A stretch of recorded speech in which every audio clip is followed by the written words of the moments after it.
So, ayun na nga, SB19 confirm nga na nasa Taiwan dahil nga doon sa mga post din nila, and mayroong yung isang Pilipino, na nakakita sa kanila sa airport na they are going to Taiwan. So, wala namang kinonfirm or pinost yung SB19 official about doon, and ayun na nga, pupunta nga sila doon, and nagpost nga yung Hit FM, Hito FM sa Taiwan, isang kilalang station radio. So ayun, sila nga yung guest mamaya, and hindi pa-confirm kung ano talaga yung oras. And nagpost din yung Atom Z Boys official na see you, tinag nga nila yung SB19 official na see you soon. So malamang mayroon silang collab or magiging mentor sila, dahil isa nga doon yung Atom Z Boys sa isang kilalang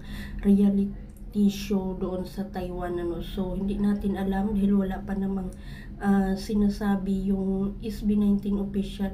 So ayun, antayan na lang natin. So malamang mayroon silang pa-surprise sa kanilang mga fans and tagahanga. And ayun na nga, nagpost nga din sila. So si Justin nagpost din doon sa isang building na nasa Taiwan nga sa 101. So ayun, and nagpost din si Sir Yani Di Dios doon sa kanyang IG na umuulan nga habang naglalakad sila. Kung hindi ako nagkakamali, siguro papunta sila ng restaurant. So ayun, and syempre congratulations sa SB19. So ayun, abangan na lang natin. And ayun na nga, nag-aabang nga din ako doon sa live, doon sa Hito FM. So tiningnan ko, mayroon ng nagla-live na, pero hindi pa naman yung SB19 yung kanilang guest. So yun, abangan na lang natin doon.